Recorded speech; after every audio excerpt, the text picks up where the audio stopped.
हरि ओम। श्री गुरुभ्यो नमः। हरि ओम। ओम पार्थाय प्रतिबोधितां भगवता नारायणेन स्वयं व्यासेन ग्रथितां पुराणमुनिना मध्ये महाभारतम् अद्वैतामृतवर्षिणीं भगवतीम् अष्टादशाध्यायिनीम् अम्ब त्वामनुसन्दधामि भगवद्गीते भवद्वेषिणीम्। नमोऽस्तु ते व्यासविशालबुद्धे पुल्लारविन्दायतपत्रनेत्र येन त्वया भारततैलपूर्णः प्रज्वालितो ज्ञानमय प्रदीपः प्रपन्नपारिजाताय स्तोत्रवेत्रैकपाणये ज्ञानमुद्राय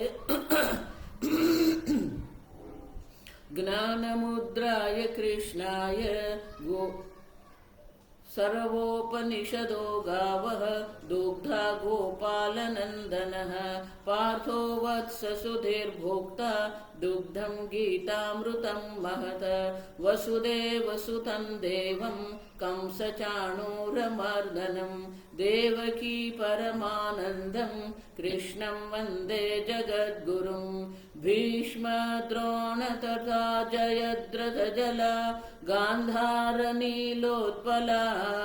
शल्यग्राहवती कृपेण वहनी कर्णेन वेलाकुला अश्वत्थामविकर्णघोरमकरा दुर्योधनवर्तिनी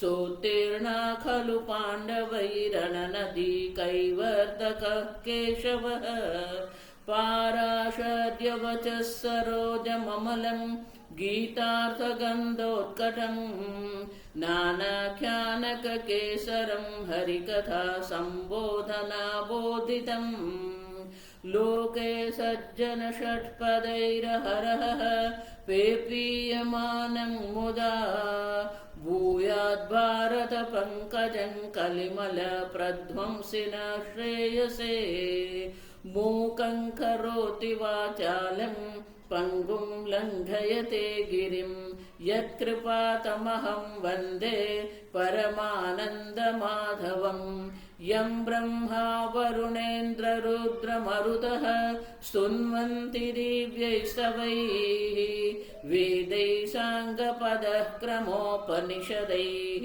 गायन्ति यं सामगाः ध्यानावस्थिततद्गतेन मनसा पश्यन्ति यं योगिनः यस्यान्तन्न विदुः सुरासुरगणाः देवाय तस्मै नमः। ॐ सहना भवतु सहनौ भुनक्तु सह वीर्यं करवावहै तेजस्विनावधीतमस्तु मा विद्विषावहै। ॐ शान्ति शान्ति शान्तिः।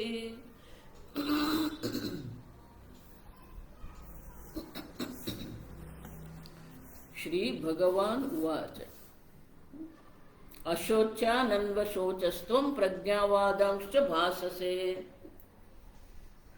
अर्जुन, जिसके लिए तू शोक कर रहा है वो शोक करने योग्य है ही नहीं। अब देखिए, वेदांत बिल्कुल अलग बात है। वेदांत किसी भी प्रकार से शोक स्वीकार नहीं करता है। अब देखिए, जन्म मृत्यु है और जन्म मृत्यु से छूटना है, एक अलग बात है। शोक है और शोक की निवृत्ति करना है, अलग बात है। अब समझो, इसीलिए शास्त्र में दो प्रकार की प्राप्ति की गई है, प्राप्तस्य प्राप्ति, अप्राप्तस्य प्राप्ति। अब देखिए, अप्राप्तस्य प्राप्ति माने क्या है? जो मेरे पास नहीं है वो मैं प्राप्त करूं। अब देखिए, तो चार प्रकार से प्राप्ति है। अगर मुझे अप्राप्त है और प्राप्त करना है तो जो प्रक्रिया है उसे कर्म कहते हैं। कर्म के द्वारा हम प्राप्त कर सकते हैं, और वो 4 प्रकार से है। आप्य, आप्य मानी मेरे पास नहीं है, बाजार से मैं ले आऊं। आप्य का 2 अर्थ होता है, ले आना या पहुंचना। आप देखो, मैं एक स्थान पर हूं, दूसरे स्थान मुझे जाना है, आप्य, वो कर्म है। उत्पाद्य, सामान्य दृष्टांत देते, जैसे कि धान, धान मेरे पास नहीं है, बाजार से मैं ले आऊं, आप्य। या तो उत्पाद्य, मेरे खेत में मैं धान उत्पत्ति करूं। अब देखिए, आप्य, उत्पाद्य। फिर वो धान जो आए खेत से, संस्कार्य, उसको साफ करना पड़ेगा। अगर गेहूं है तो उसका आटा बनाना पड़ेगा, संस्कार करना पड़ेगा। विकार्य, उसका आटा बनाएंगे, रोटी बनाएंगे, खाएंगे। अब देखिए, तो जो अप्राप्त है उनके लिए ये 4 प्रकार की प्रक्रिया, 4 प्रकार के कर्म है, आप्य, उत्पाद्य, संस्कार्य, विकार्य। आप समझो। लेकिन जो कर्म से प्राप्त होता है वो क्या है? कर्म स्वयं अनित्य है, तो कर्म से जो प्राप्त होगा वो कर्म फल भी अनित्य होता है। दूसरी प्राप्ति जो है, जिसे कहते हैं प्राप्तस्य प्राप्ति। बहुत सारे युवाओं की ये समस्या है। प्रातः काल उठ के स्नान करके तैयार हो गए, घर के बाहर निकल के याद आया, अरे चाबी कहाँ है गाड़ी की।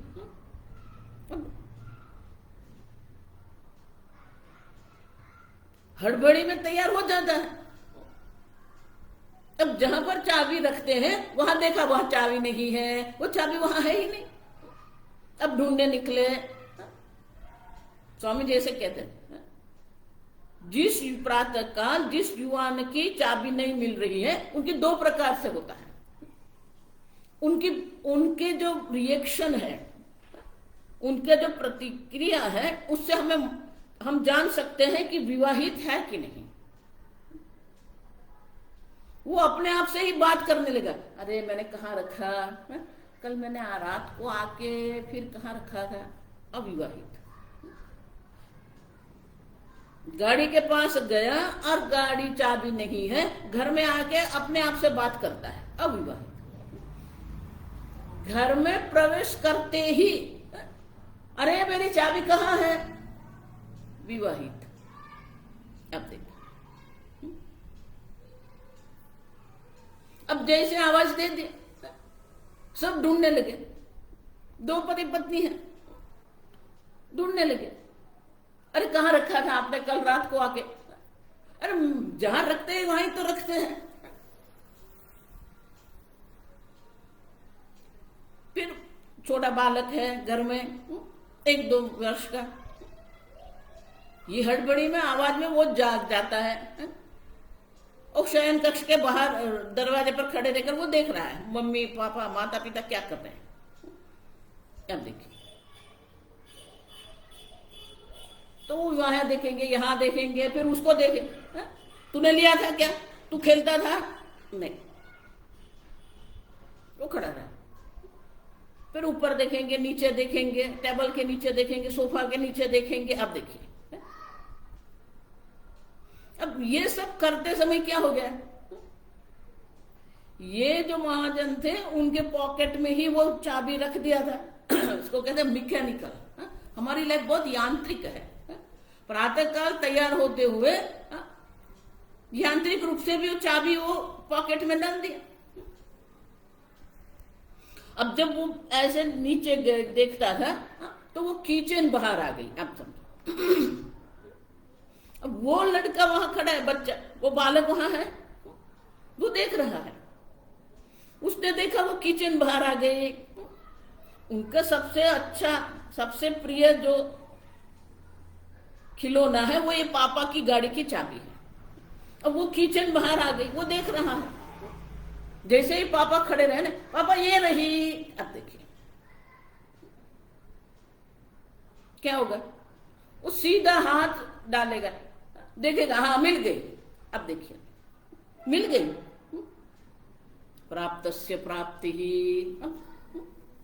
बोलते हैं मिल गई, लेकिन मिल गई क्या, नहीं, उनके पास ही थी, वो ढूंढ रहा था।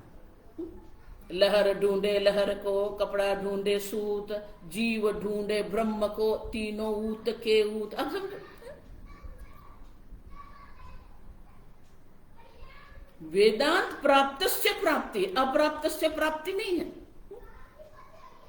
तो कैसे मिला उनको, चाबी कैसे मिली? शास्त्र में जो स्टॉक एग्जाम्पल है ना, कंठाभरणवत। आजकल में जो है ना ये चश्मे, कई बार ऐसे होता है, ऐसे ऊपर लगा देते हैं, फिर याद नहीं रहता कि ऊपर लगा दिया, फिर ढूंढते रहते हैं। तो अप्राप्त जो है वो किस किस कारण से अप्राप्त है? अज्ञानेन। आप देखिए, अज्ञान के वो जानता नहीं था कि मेरे पॉकेट में ही चाबी है। वो महात्मा जानते नहीं है कि रुद्राक्ष की माला गले में है। और इसलिए बाहर ढूंढते रहते हैं।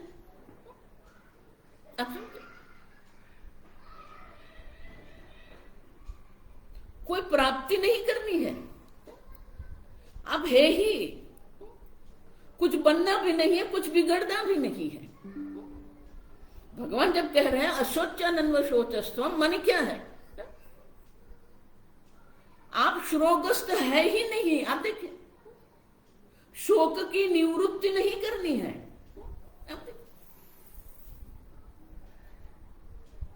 क्योंकि एक सीधा नियम है, ये वस्त्र है, वस्त्र एक बार मलिन होता है, अब उनको सफाई करेंगे, धो लेंगे उनको, लेकिन जो एक बार मलिन होता है वो दूसरी बार भी मलिन होगा। अगर आत्मा शोकग्रस्त है, आप शोकग्रस्त हैं, एक बार शोकग्रस्त हुए तो अगर वो शोक की निवृत्ति हो गई, दूसरी बार शोकग्रस्त होंगे आप। अब तर्क समझो ये। और इसीलिए शोक की निवृत्ति करनी नहीं है, सुखी होना नहीं है। प्राप्त से प्राप्ति ये है, आप है ही, आप जिसकी इच्छा कर रहे हैं,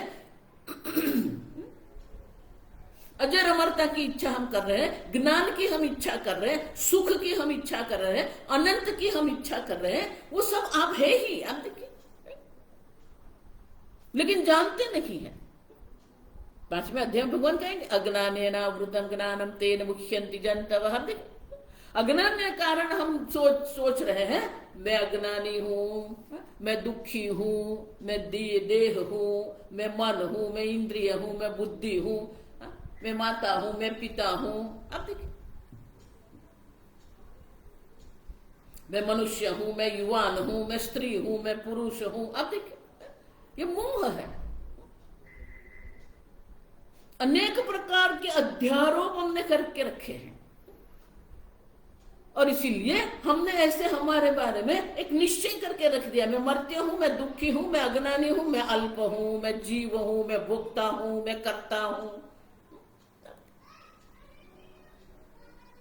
ये सब अभिप्राय के कारण क्या होता है? शोक है, हम शोकग्रस्त होते हैं। तो क्या शोकग्रस्त सही में हुए क्या? शोक संविघ्न मानस है नहीं। भगवान किसी भी प्रकार से किसी भी प्रकार के शोक स्वीकारते नहीं है। अब ठीक से समझो, ये भगवान शोक की निवृत्ति नहीं कर रहे हैं, शोक संभव नहीं है ये सिद्ध कर रहे हैं। ये अलग बात है। देखो, इसलिए मैं कहता, आजकल के जो महात्मा है, आइए आइए हम आपको ये मुक्त कर देंगे। कहां मुक्ति को, किसको मुक्त करना है? करना शब्द कर्म है, कर्म है तो फिर अनित्य हो जाएगा। अब प्राप्ति। आप स्वयं आनंद स्वरूप, सुख स्वरूप है, आपको सुखी होना नहीं है, आप आनंद स्वरूप है, शोक की कोई संभावना ही नहीं है आप सब। और इसीलिए भले अर्जुन शोकग्रस्त है, भले भावनात्मक रूप से पूरा वो टूट पड़ा है, बिल्कुल टूट गया है, फिर भगवान क्या कह रहे हैं, अशोचानन्वशोचस्त्वम। अब देखिए अंग्रेजी में एक शब्द है रूड, ये तो बहुत असभ्य बात हो गई। क्यों? वो बेचारा, उसकी आंख भर आई है, शरीर में कंपन हो रहा है, त्वचा में दहन हो रहा है, मुख सूख रहा है। अब देखिए ऐसे पूर्णतः भावनात्मक जो टूट गया है, शोकग्रस्त है, अब उसको कह रहे हैं शोक की कोई संभावना नहीं है। ये तो बिल्कुल असभ्यता हो गई। बोले नहीं, अच्छा शोचानन्व शोचस्तु, शोक के कोई कारण ही नहीं है। आप देखिए बहुत सुंदर है। देखो इसलिए मैं कहती हूँ ये सब लोग जो गीता की बात करते हैं वो तो ऊपर ऊपर की बात है। मुख्य बात गीता की क्या है, पंडिता न अनुशोचन्ति, जिसने आत्मज्ञान प्राप्त कर लिया है उनके लिए शोक की कोई संभावना ही नहीं है।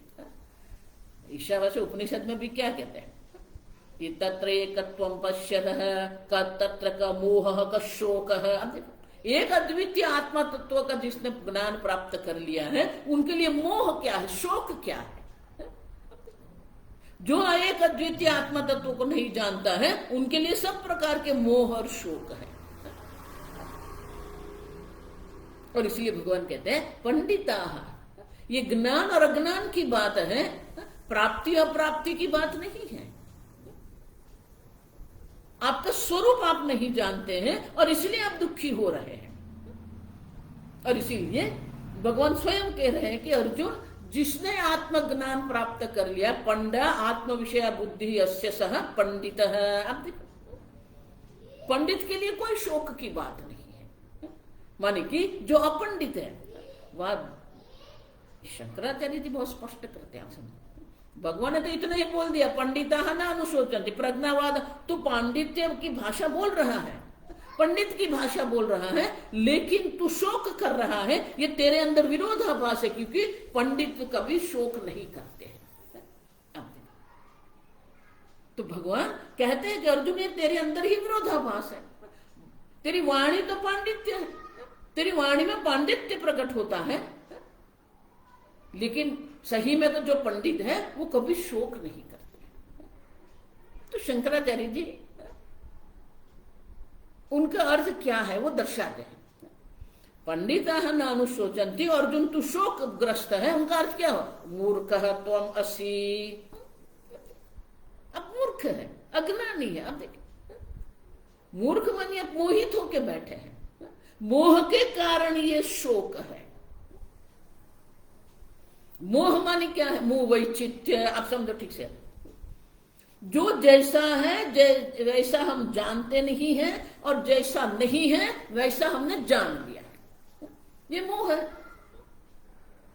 अब मोह की निवृत्ति करना है तो क्या करना पड़ेगा, जो जैसा है वैसा जान लेना पड़ेगा। और इसलिए भगवान आगे यही करते हैं कि ये आत्म तत्व जो है, जो आप स्वयं है, आप समझो हिंदी में कहते हैं आपके आपा, ऐसे कहते हैं। तो आप जो स्वयं है, आपका स्वरूप क्या है, न त्वेवाहं जातुनाशं न त्वं नेमे जनाधिपाः न चैव न भविष्यामः सर्वे वयमतः परम्। अर्जुन तो जन्म मृत्यु की बात कर रहा है। न तु एवं अहम जातुनाशम, अर्जुन न मेरा कभी जन्म हुआ है, ऐसा कोई वक्त नहीं था जब मेरा जन्म हुआ। देखो न त्वम, तू भी, ऐसे कोई बात नहीं थी जब तू नहीं था, मैं नहीं था। ने में जनाधिप, ये सब जो जनाधिपा है,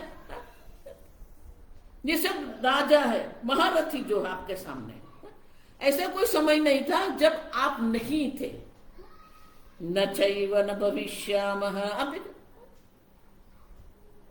भविष्य में भी हम नहीं होंगे ऐसा नहीं है। देखो ये दो नेगेटिव है।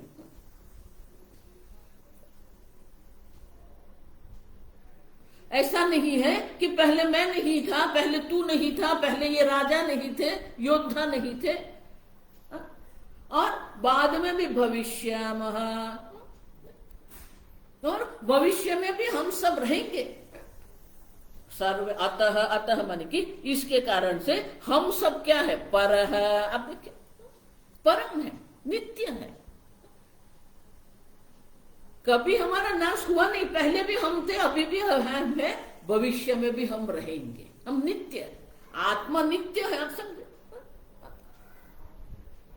और भगवान यहां जो बहुवचन प्रयोग कर रहे हैं भविष्यामः, क्योंकि प्रत्येक उपाधि है, प्रत्येक उपाधि में जो जीव जो है, जीव अपने को जन्म मृत्यु वाला मान रहा है, और इसलिए भगवान यहां बहुवचन का, आत्मा अनेक नहीं है, आत्मा तो एक अद्वितीय है।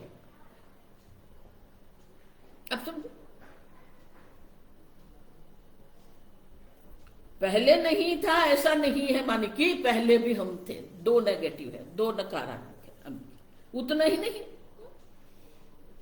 ये देह की दृष्टि से अगर विचारते हैं, देहिनोस्मिन यथा देहे कौमारम यौवनम जरा तथा देहांतर प्राप्ति ही। अब देखिए अर्जुन, ये देह की दृष्टि से अगर देखते हैं तो देह में विकार है, कुमार अवस्था है, युवा अवस्था है, वृद्धावस्था है, देहांतर प्राप्ति, अन्य देह की प्राप्ति हो जाएगी।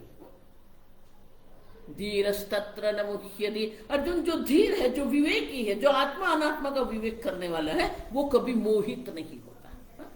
देह में रहने वाला जो देही जो आत्मा है, वो तो पहले भी था। ये देह के पहले भी आत्मा था, ये देह में भी वो आत्मा है। देह छूट जाने के बाद दूसरा देह जब प्राप्त होता है, तब भी ये आत्मा है। आपके अर्जुन कभी मृत्यु होती ही नहीं है। अब देखिए, देह में मृत्यु है, देह का जन्म है, आत्मा का जन्म नहीं। माने कि ये आत्मा स्थूल देह रहित है। अब देखिए, ये विवेक करा रहे भगवान। देहात्म बुद्धि, देह को अहम मान के हम बैठे हैं, आप देह ही नहीं। अब देह नहीं है तो जन्म मृत्यु नहीं है, संबंध भी नहीं है। और इसीलिए कोई मोह की संभावना नहीं है। धीरस्तत्र न मोह, मोह नहीं है तो शोक भी नहीं है। देह छूट जाने से शोक की क्या आवश्यकता है? अच्छा, और ऐसा कोई स्थान है नहीं, ऐसा कोई काल नहीं है जब आपका अभाव हो सकता है। आप सर्वत्र है। वो तो ठीक है भगवान, चलो देह मैं नहीं हूं, ऐसे जन्म मृत्यु से मुझे सुखी दुखी नहीं होना है।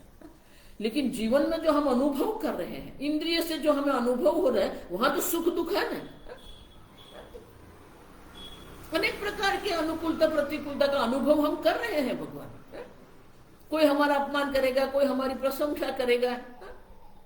भोजन करने बैठते हैं, वो भोजन ठीक से बनाया नहीं है, अब देखिए स्वादिष्ट नहीं है।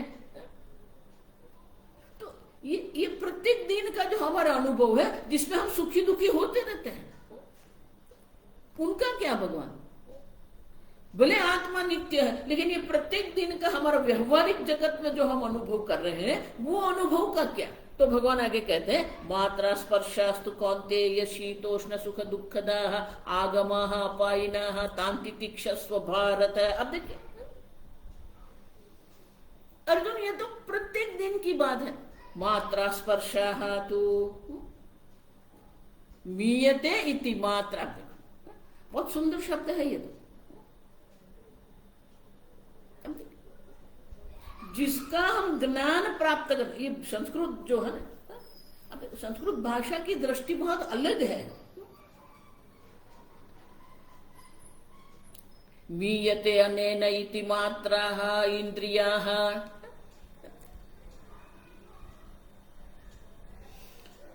आप जब ये पेंसिल देखते हैं, अब समझो, तो हम कहते हैं कि ये पेंसिल का ज्ञान, पेंसिल मैंने देखी, अब देखो दर्शन किया, तो ये दर्शन क्रिया है। लेकिन ये दर्शन क्रिया को यहां अलग प्रकार से देखते हैं। आपके चक्षु द्वारा ये पेंसिल को क्या किया, मीयते, नाप लिया। जिसके द्वारा विषय को नापते हैं उसे मात्रा कहते हैं, इंद्रिय कहते हैं। ये त्रल प्रत्यय जो है ना, साधन के रूप में होता है। त्रल, वस्त्र, अब देखो, मात्र, भाषा गहन है, आप समझो। भीयते अनैनेति मात्र, तो इंद्रिय जो है प्रत्येक विषय को नापती है।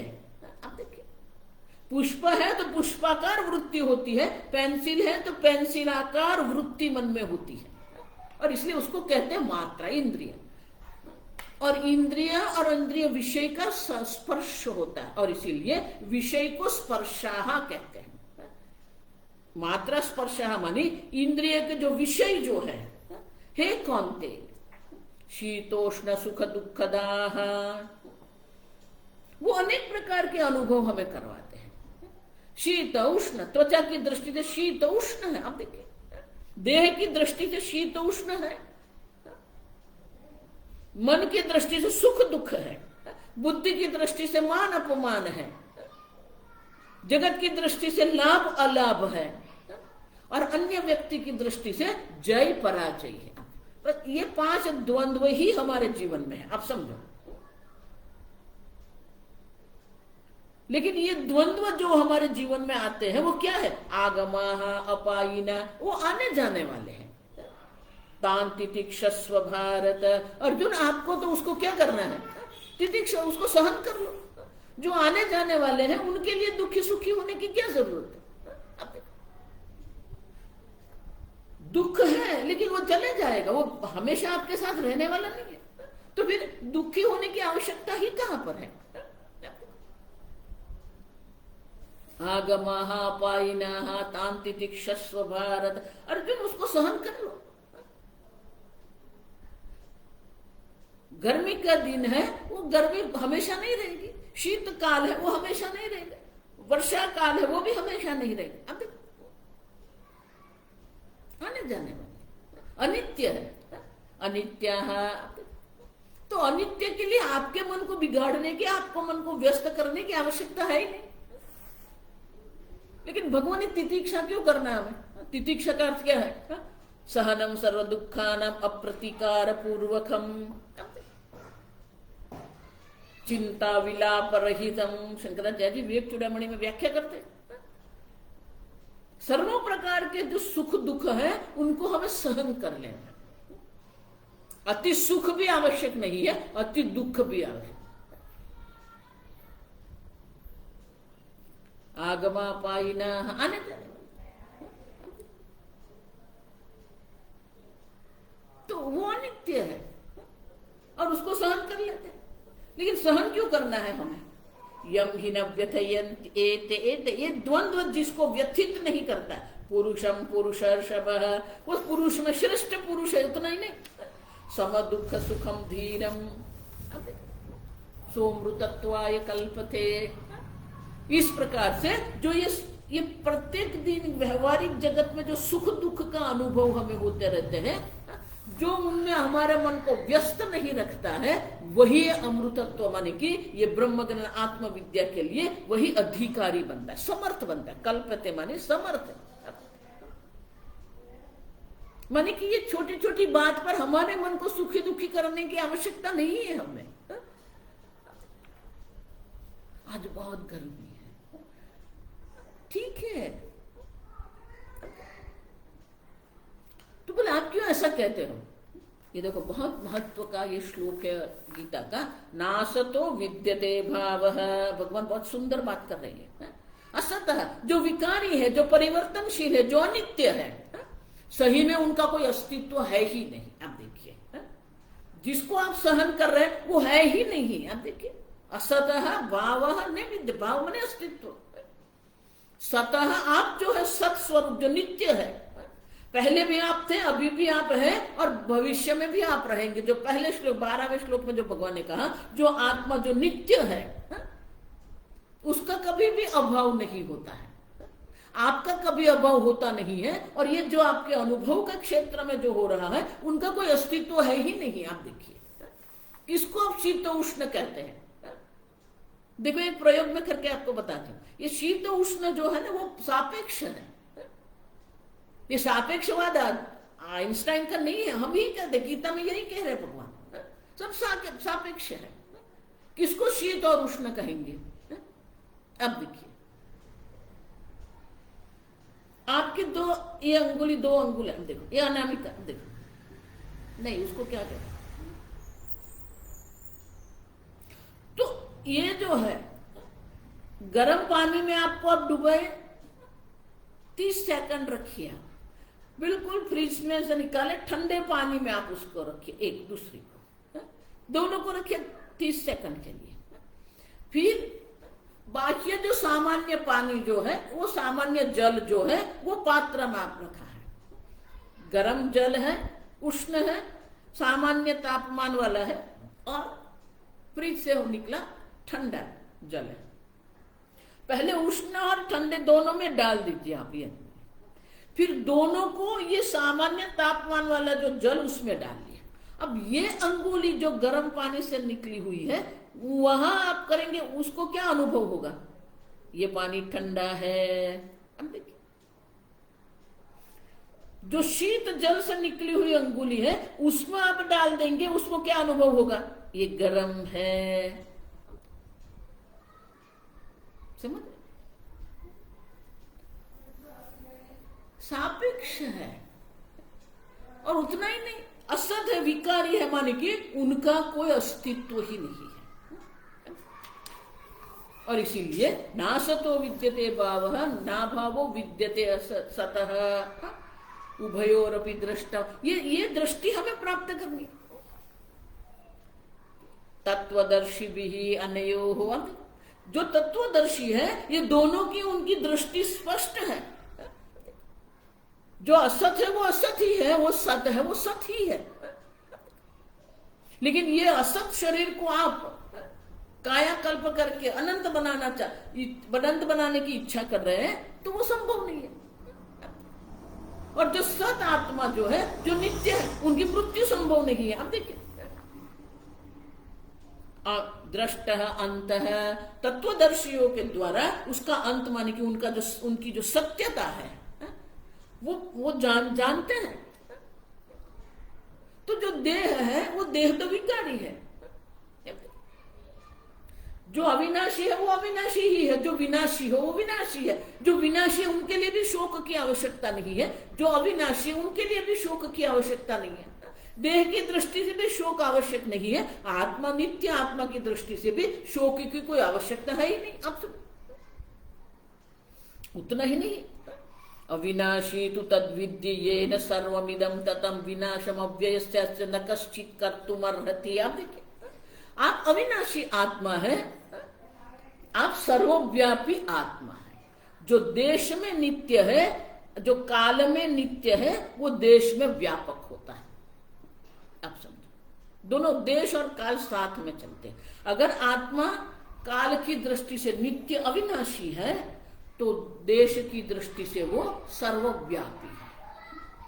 अपने आप को एक देह में मर्यादित करना यही मूर्खता है। अब तो सर्वव्यापी चैतन्य स्वरूप आत्मा, और ये जो अविनाशी आत्मा है, अव्यय आत्मा है, न कश्चित् कर्तुमर्हसि विनाशम। कोई आत्मा का कभी भी किसी भी प्रकार से विनाश नहीं कर सकते। आप अविनाशी आत्मा है, अविनाशी हो विनाशी नहीं बन सकता है, और जो विनाशी है वो अविनाशी नहीं बन सकता। और इसलिए भगवान कहते हैं कि आत्मा जो अविनाशी आत्मा जो सर्वव्यापी है, कोई उनका नाश नहीं कर सकता। न कश्चित् कर्तुमर्हति। लेकिन अंतवंत इमे देहा, ये देह अंतमान है, देह अंतमान है, आत्मा अंतमान नहीं है। नित्य स्योक्ता शरीर, लेकिन ये देह में शरीर में रहने वाला जो आत्मा जो है वो क्या है? नित्य है। अनाशिनः अप्रमेयस्य, वो अनाशी है। आप देखिए अर्जुन, तू ये जान ले कि तू एक अनाशी अप्रमेय आत्मा है, और आप जो युद्ध करेंगे, तस्माद् युद्धस्व भारत, और अर्जुन इसलिए तू युद्ध कर, क्योंकि जो तू जिसकी हत्या करने वाला है वो देह है जो विनाशी ही है। ऐसा नहीं है कि तू उसका अंत ला रहा है, तू नहीं करेगा फिर भी उनका अंत तो होने वाला ही है, क्योंकि वो अंतमान है। इमे देह, ये जो सब योद्धा की आप बात कर रहे हैं, आप जो स्वजनों की बात कर रहे हैं, वो जो सब देह जो है, वो सब देह का तो नाश होने वाला ही है। आप देखिए, और इसीलिए तस्माद् युद्धस्व भारत। आप देखिए, तो स्थूल देह की दृष्टि से देखते हैं, इंद्रियों की अनुभव की दृष्टि से हम देखते हैं, तो ये सब अनित्य है। उनमें आसक्ति करने की या मोह करने की आवश्यकता नहीं है अर्जुन, क्योंकि आप तो अविनाशी आत्मा है। अब तू जान ले, विद्या अविनाशी तू तद्विद्या। लेकिन आगे जो मैंने कहा ना, ये भगवान की वाणी इतनी सरल नहीं है। पहले कह रहे अविनाशी तू तद्विद्या, अब भगवान क्या कह रहे हैं? अनाशिनः अप्रमेयस्य, अनाशी नाश नहीं होता है। अप्रमेयस्य, प्रमेय मानी कि जो ज्ञान का विषय है, प्रमा मानी ज्ञान,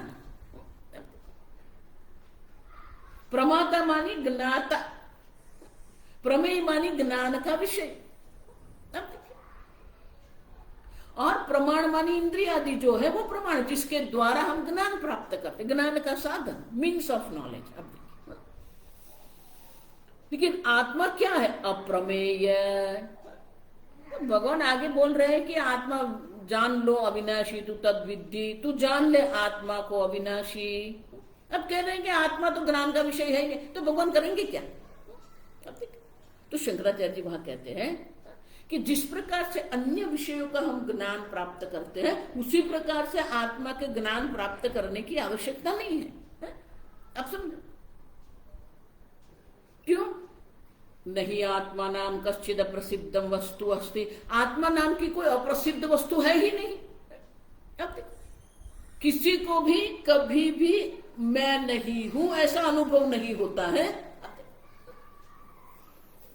आत्मा तो प्रसिद्ध है। अगर आत्मा प्रसिद्ध है तो भगवान क्यों कह रहे हैं कि तू आत्मा को जान ले? तो शंकराचार्य जी वहां कहते हैं कि पूर्णतः अज्ञात आत्मा नहीं है। मैं हूं सब जानते हैं। हूं माने कि चित्त, मैं हूं जब हम कहते हैं अहम अस्मि, आप देखिए तो अस्मि माने कि सत, अहम माने कि चैतन्य स्वरूप, मैं सच्चित आत्मा हूं, ये तो सब जानते हैं। लेकिन जो सत माने जो अस्तित्व है उसको हमने काल में मर्यादित करके रखा है। जो चित्त जो है, चैतन्य जो है, उसने एक देह में मर्यादित करके रख दिया है। आप समझो, इसलिए भगवान को क्या कहना पड़ा? अविनाशी तु तद्विद्धि येन सर्वमिदं ततं। काल में मर्यादित आत्मा नहीं है। आपका जो सत, आपका जो अस्तित्व है वो काल में मर्यादित नहीं है। आप जो चैतन्य स्वरूप आत्मा है सर्वव्यापी है, एक देह में मर्यादित नहीं है। तो हमारी जो समस्या वो क्या है? हमने हमारे अस्तित्व को काल में मर्यादित करके रख दिया है, जन्म मृत्यु के मध्य में मर्यादित करके रख दिया है। हमारे जो चैतन्य स्वरूप आत्मा है उसको एक देह में मर्यादित करके रखा है। तो हमारे जो ये मर्यादित करके जो रखा है, तो इसका अर्थ क्या हुआ? आत्मा को तो आप जानते ही है, मैं हूं तो सब जानते हैं, लेकिन अपने ऊपर क्या कर दिया? अध्यारोप, मैं देह हूं, मैं इंद्रिय हूं, मैं मन हूं, मैं माता हूं, मैं पिता। तो अनेक प्रकार के जो अध्यारोप हमने करके रखे हैं। तो वेदांत आपको ये आत्मा है ऐसे ज्ञान नहीं कराएगा, क्योंकि आप जानते ही कि आप है। लेकिन आपके ज्ञान में जो अयोग्यता है उनकी निवृत्ति करनी है। इसलिए भगवान आगे कह ही दे कि स्थूल देह आप नहीं है, इंद्रिय के विषय से जो सुख दुख मिल रहा है वो भी आप नहीं है। तो फिर ब्रह्म ज्ञान क्या है? अज्ञात ज्ञापकम नहीं है। शास्त्र भी आत्मा के लिए प्रमाण नहीं है। आप समझो, अतद्बुद्धि अध्यारोप निवर्तकत्वेन शास्त्रस्य प्रामाण्य, जो जो हमने अपने ऊपर जो जो हम नहीं है वो अपने ऊपर जो अध्यारोप करके रखा है उनकी निवृत्ति के लिए शास्त्र है। जो जो अध्यारोप करके रखा है देह की निवृत्ति के लिए शास्त्र नहीं है, देह का आत्मा पर जो अध्यारोप आपने करके रखा है उनकी निवृत्ति के लिए शास्त्र प्रमाण है। और इसीलिए आत्मा तो अप्रमेय ही है, किसी भी प्रमाण का विषय नहीं बन सकता है, लेकिन आत्मा पर जो अध्यारोप करा है उनकी निवृत्ति के लिए शास्त्र है। और इसीलिए आत्मा देह नहीं है, आत्मा अनित्य नहीं है, आत्मा काल में मर्यादित नहीं है, आत्मा देश में मर्यादित नहीं है, देश कालतः अमर्यादित अपरिच्छिन्न आत्मा आप है। बोले वो तो ठीक है, लेकिन मैं कर्म तो कर रहा हूं कि नहीं? मैंने इतने सारे कर्म किए हैं और ये कर्म फल में मुझे भोग मिलेगा कर्म फल का। य एनं वेत्ति हन्तारं यश्चैनं मन्यते हतम् उभौ तौ न विजानीतः नायं हन्ति न हन्यते। अब कोई अगर जान रहा, देखो ये युद्ध भूमि में खड़े इसलिए भगवान ये हन धातु का प्रयोग कर रहे हैं, ये क्रिया है। जो अपने को हंतार मान की हनन क्रिया का कर्ता मान रहा है, या जो मान रहा है कि मेरे ऊपर हनन क्रिया हो रही है, मेरी ऊपर हनन क्रिया हो रही माने कि मैं भोगता हूं। उभौ तौ न विजानीत, दोनों जानते नहीं है, आत्मा न तो करता है न आत्मा भोगता है।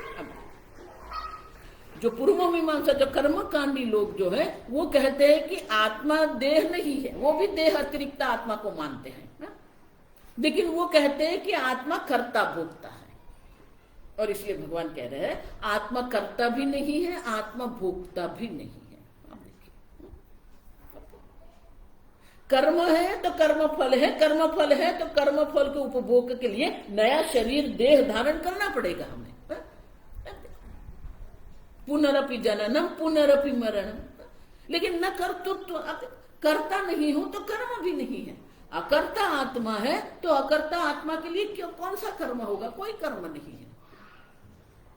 अब सुन, अभोक्ता आत्मा है तो किस कर्म फल की आप बात कर रहे हैं?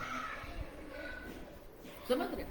और इसलिए जब हम अकर्ता अभोक्ता आत्मा है तो फिर जन्म मृत्यु भी संभव नहीं है। और इसलिए आगे के श्लोक में भगवान कहते हैं अगर कर्तृत्व भोक्तृत्व आत्मा में नहीं है तो फिर जन्म मृत्यु भी नहीं, न जायते म्रियते वा कदाचित नायम भूत्वा भविता वाम भूयः।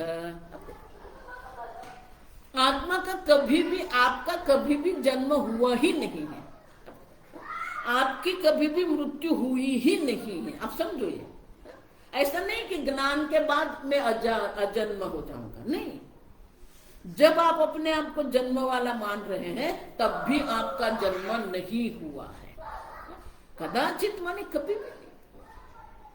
आत्मा का न तो कोई पूर्व जन्म है, आत्मा का न तो वर्तमान जन्म है, आत्मा का न तो उत्तर जन्म है। जन्म मृत्यु रहित आप है। नायम भूत्वा, पहले होकर अभी नहीं है ऐसा भी नहीं है, अभी है और बाद में नहीं रहेंगे।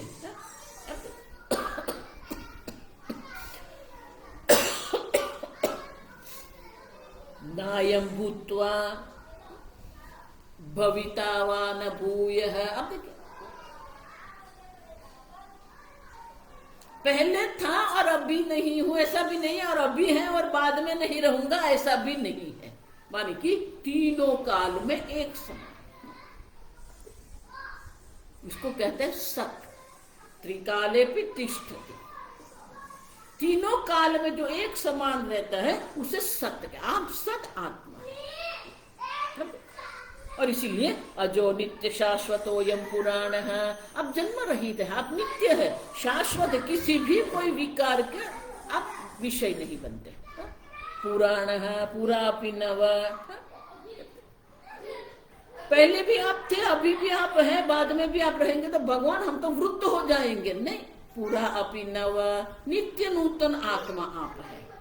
न हन्यते हन्यमाने शरीर, ये शरीर की हत्या होने पर भी आत्मा की हनन क्रिया नहीं होती। अर्जुन ये देह पे तू हत्या करेगा, आत्मा की हत्या तू करने वाला नहीं है, क्योंकि कोई नाश नहीं कर सकता है?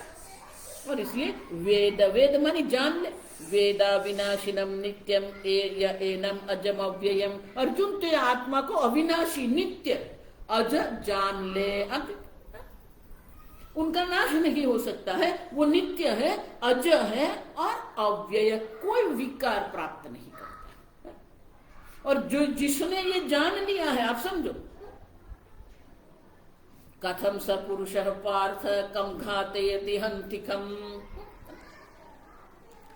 जिसने ये जान लिया है वो पुरुष जो है किसकी हत्या करेगा, ये किसके पास हत्या कराएगा। घातयति, दो प्रकार के कर्ता होते हैं, एक स्वयं कर्म करता है हंती,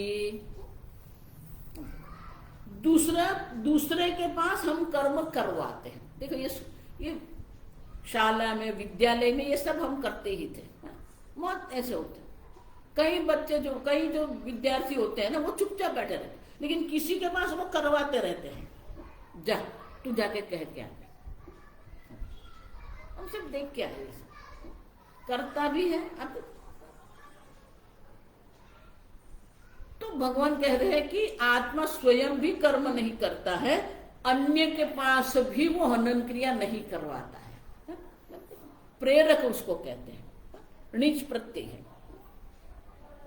हंति घातयति, अब आत्मा स्वयं भी हनन क्रिया नहीं करता है, आत्मा किसी और के पास भी हनन क्रिया नहीं करवाता है। अब देखिए, तो बोले तो फिर ये नया देह धारण करते उसका क्या है। वासांसि जीर्णानि यथा विहाय नवानि गृह्णाति नरोपराणि। जिस प्रकार से पुराण वस्त्र जो होते हैं, वो वस्त्र को हम त्याग कर देते हैं और नए वस्त्र हम धारण करते हैं, उसी प्रकार से तथा शरीराणि विहाय जीर्णानि अन्यानि संयाति नवानि देहि। उसी प्रकार से ये देह जब जीर्ण हो जाता है तो उसका त्याग करके अन्य देह को हम प्राप्त करते हैं, अन्य शरीर को हम संयाति मानी उसके साथ संयोग होता है, उसको धारण करते हैं। लेकिन ये जीर्णानि शरीराणि जो भगवान कह रहे हैं ना, वो समझना है। ऐसा नहीं जीर्णानि मानी वृद्ध, सब वृद्ध अवस्था में है, सबकी मृत्यु होती है, ऐसा नहीं है। आप समझो,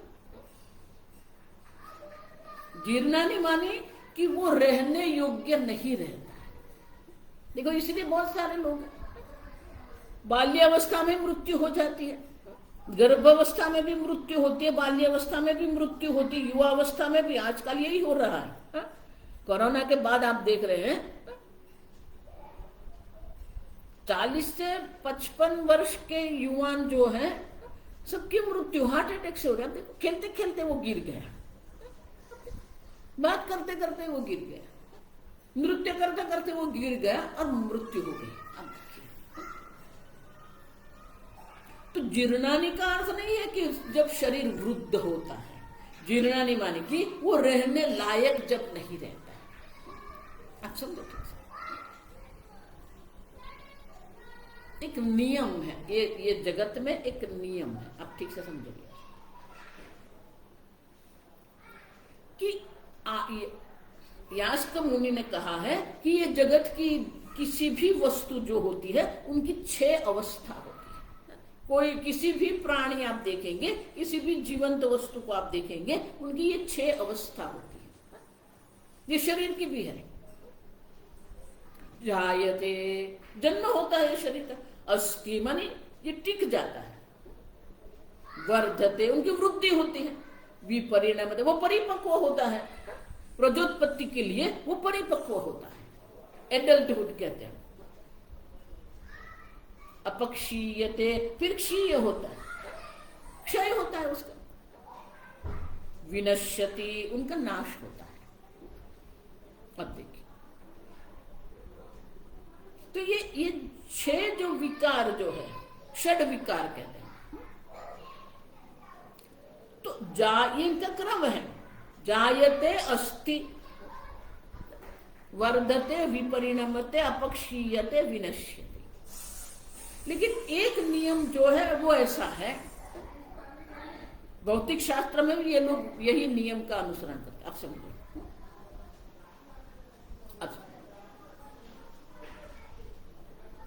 तो उसको अंग्रेजी में ऐसे कहते हैं, any system has inbuilt nature of falling apart any time. जो अनेक अंग उपांग की बनी हुई जो रचना है ना, सिस्टम कहते हैं। जैसे ये शरीर है, अनेक अंग उपांग का बना हुआ है। वृक्ष कहते हैं, वो भी अनेक अंग उपांग है। तो भौतिक शास्त्र का एक नियम है, ये नैसर्गिक एक नियम है कि जो भी एक रचना होती है, उनकी वो रचना के अंदर एक स्वाभाविक रहता है कि वो कभी भी टूट पड़ती है, टूट जाती है। अब देखिए, उनका नाश कभी भी हो सकता है। अब देखिए, किसी भी अवस्था में उनका नाश हो सकता है। आप समझो, ऐसा नहीं कि अंतिम विकार विनाश है। आप समझ रहे हैं? जायते विनश्यति, अस्ति विनश्यति, वर्धते विनश्यति, विपरिणामते विनश्यति। अब देखिए, जन्म के बाद भी विनाश संभव है। ये विनश्यति कभी भी आ सकता है। आप समझो, देखो इसीलिए मैं सबको कह रही, ऐसा मत मानना रिटायर हो जाएंगे फिर गीता का श्रवण करेंगे। मृत्यु कभी भी आ सकती है। जन्म के द्वार बाद भी हमें मृत्यु की अनुभूति होती है। अब देखो, देखते हैं हम जगत में ये विनश्यति कभी भी हो सकता है। अब देखो, हमारा अनुभव है, जिसके साथ कल बैठ के हमने चाय पी थी, बहुत सारी बात भी की थी, बहुत आयोजन किया था, ऋषिकेश जाएंगे, हरिद्वार जाएंगे, और प्रातः काल फोन आ गया, अरे वो विजय नहीं रहा। अरे कल तो हमने बात किया, नहीं वो नहीं, क्यों? हार्ट अटैक आया, नींद में ही सो गया।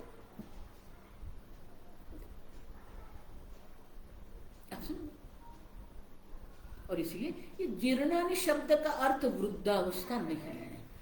जब ये शरीर रहने लायक नहीं रहेगा, वो छूट जाएगा।